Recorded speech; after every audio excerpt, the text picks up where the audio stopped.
को उपाधि दे दी, सबको सीनियर बना दिया, है ना। हाँ जी। एक नन्हे से बच्चे ने सबको सीनियर बना दिया।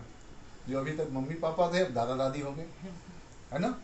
और जो अभी तक बेटा बहू थे वो मम्मी पापा हो गए, जो अभी तक बहन थी वो बुआ हो गई है, नाना नानी हो गए। यानी हर किसी को उसने सीनियर कर दिया। तो जो जूनियर है ये मामा है, मामा, तो इतने लोगों को जो सीनियर किया है, ठीक है ना, तो भाई वो जूनियर नहीं है, मामा उस जूनियर में बड़ी खूबी है कि इतने सारे लोगों को सीनियर बना दिया। अरे वो पीछे दीदी खड़ी है, बड़ी दीदी,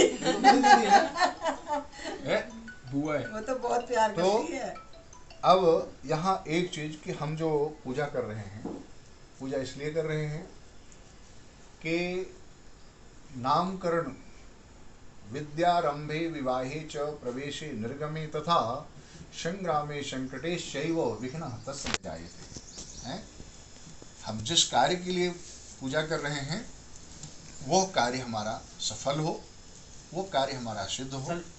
और संकल्प में सिर्फ इसी काम के लिए, संकल्प जैसे पढ़ा गया ना कि आयु बुद्धि यशो बल, ठीक है, ये हमारे उस बच्चे को, ठीक है, प्राप्त हो। और जो हमारे कुल का दीपक है, हमारे कुल का उद्धारक है, जो पुत्र होता है वो कुल का उद्धारक होता है। पुण्य माने नरक, त्र माने तारणाय, ठीक है।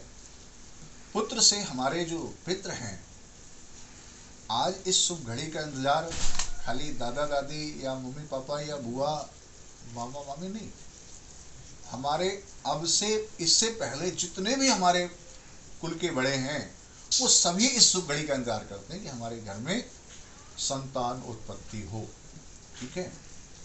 अब मेरा एक कहना होता है, संतान होना बड़ी बात है, अच्छी बात है, लेकिन एक अच्छे पुत्र के पिता होना है वो बड़े सौभाग्य की बात है। हर पुत्र अपने पिता के नाम से जाना जाता है, लेकिन कोई कोई सौभाग्यशाली पिता होता है जो अपने पुत्र के नाम से जाना जाता है ना। तो हमारे कहते हैं ईश्वर की कृपा हो, ईश्वर के आशीर्वाद, और हमारे जो बड़े बुजुर्ग हैं उनके आशीर्वाद से हमारे बच्चे को इतनी बुद्धि, इतनी ख्याति और इतना और सो कि वो अपने कुल में, देखिए सूर्य वंश था, ठीक है ना, सूर्य वंश में रघु नाम के राजा हुए। रघु की कीर्ति तीनों लोकों में इतनी ख्याति फैली उसकी कि जो सूर्य वंश था उस सूर्य वंश से फिर वो आगे के लोग रघुवंश के नाम से जाने लगे। रघुवंश हुआ ना, तो रघुवंशी जो कहे जाने लगे वो राजा रघु से कहे जाने लगे। यानी सूर्य वंश के जितने भी राजा हुए उनमें से सबसे ज्यादा प्रतापी हुए रघु।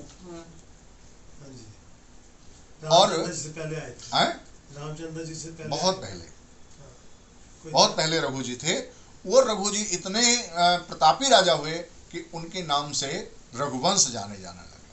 तो इसलिए ये कब होता है, ये ऐसा कब हो पाता है जब हम स्वयं, देखिए अशोक जी का जो संस्कार है, मम्मी पापा का दिया हुआ जो संस्कार होता है वो बच्चे में प्राप्त होता है। वो एक गाना आया था ना, मैंने सुना था कोई छोटा सा, मैं तो पापा का हूँ कार्बन कॉपी, ऐसा कुछ था ना, नहीं सुना। एक ऐसा गाना था, मैं इसकी बोल थोड़ी सी जानता है, मैं हूँ पापा का कार्बन कॉपी। यानी माता पिता के संस्कार वही बच्चे में आते हैं। तो कई बार मैं पूछ लेता हूँ जिनके बच्चों का नामकरण करता हूँ कि वे अच्छे पापा बनने के लिए क्या गुण होने चाहिए, हैं? पापा तो बन गए, लेकिन अच्छे पापा होने के क्या गुण हैं? पापा तो दुनिया है, सृष्टि में हर कोई व्यक्ति मम्मी पापा बन रहा है, लेकिन पापा होने के अच्छे गुण क्या होने चाहिए, ठीक है? कैसे अच्छे पापा बनेंगे? पता है? नहीं पता? मैं बताता हूँ। अच्छे पापा कैसे बनेंगे? अच्छे पापा बनने के लिए हमें पहले अच्छा पुत्र बनना पड़ता है? और जब हम अच्छे पुत्र होते हैं तभी अच्छे पापा बन पाते हैं। यानी जब हमारा कर्म अच्छा होगा, हमारा धर्म अच्छा होगा, है? ये सोच रही पंडित हमारे लिए कुछ कही नहीं रहे। अच्छी माँ बनने के लिए भी है अच्छी बहू और अच्छी बेटी बनना जरूरी होता है। आधी सोई पड़ी आप तो इसलिए हाथ जोड़ करके हम सब भगवान से प्रार्थना करें। आज भाग्यशाली दिन है। हाँ बिल्कुल। क्या होता है जब आदमी अधिक खुशी में होता है ना, तो कई बार वो भाव विभोर हो जाता है, और भाव विभोर होने पे वो कहीं और ही खो जाता है।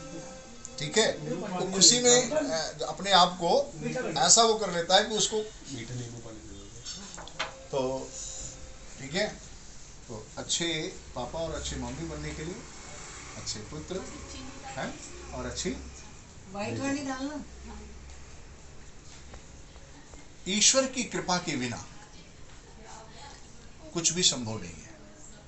तो इसीलिए हम सब लोग कोई भी अच्छा काम करते हैं, कोई भी नेक काम करते हैं, तो सबसे पहले ईश्वर से वंदना करें। ठीक है? सुन रहे हैं? और गणेश भगवान जो इस पूरी सृष्टि के सर्वप्रथम पूज्य हैं, जिनके आशीर्वाद से, जिनके प्रसाद से, जिनकी कृपा से हम सबका काम मंगलमय हो, तो इसलिए हमने उनका पूजन किया। माँ गौरी नवग्रह कहते हैं, माँ गौरी का पूजन किस लिए करते हैं? कि वो मेरी मनोकामनाओं को पूर्ण करें। हैं? कहा गया ना, मनु जाहि राच्यो मिलहि शोवर सहज सुंदर सांवरो। गौरा जी के सामने सीता जी ने बड़ी सुंदर बात कही, और मैं सबको कहता हूं कि सबको ये कहना चाहिए कि मोर मनोरथ जानहु नीके, बसहु सदा उर पुर सबही के। आप तो सबके हृदय में हो, हैं? तो सबके हृदय की बात को भी जानते हैं। माँ सीता ने माँ गौरा को पूजा करते समय गौरा से प्रार्थना किया कि बसहु सदा उरपुर सबही के, मोर मनोरथ जानोनी के। आप सबके हृदय में रहने वाली, इसलिए सबके हृदय की बात को जानती हैं। मैं अपने हृदय की बात को आपसे क्यों कहूँ, और आपसे कहती हूँ तो आपकी महिमा कम होती है। अगर हमें भगवान से कुछ पाना है और भगवान से हम कहें कि आप हमें ये दे दो, तो ये तो कहने से भगवान की महिमा कम हो गई। क्यों? भगवान तो सब जानते हैं किसको क्या कब चाहिए, और उनसे मांग लेने से भगवान की महिमा कम हो जाती है। बिना मांगे वो देता है। तो इसलिए हम उस परमात्मा से प्रार्थना करते हैं, प्रभु आपने हमारे घर में ये हमें खुशी दी है, हमें खुशी प्रदान की है, ये खुशी आगे बढ़ती रहे। हमारा बच्चा विद्या बुद्धि और यश में यश को प्राप्त करे और अपने कुल का नाम ऊंचा करे, ऐसी कृपा करें। लंब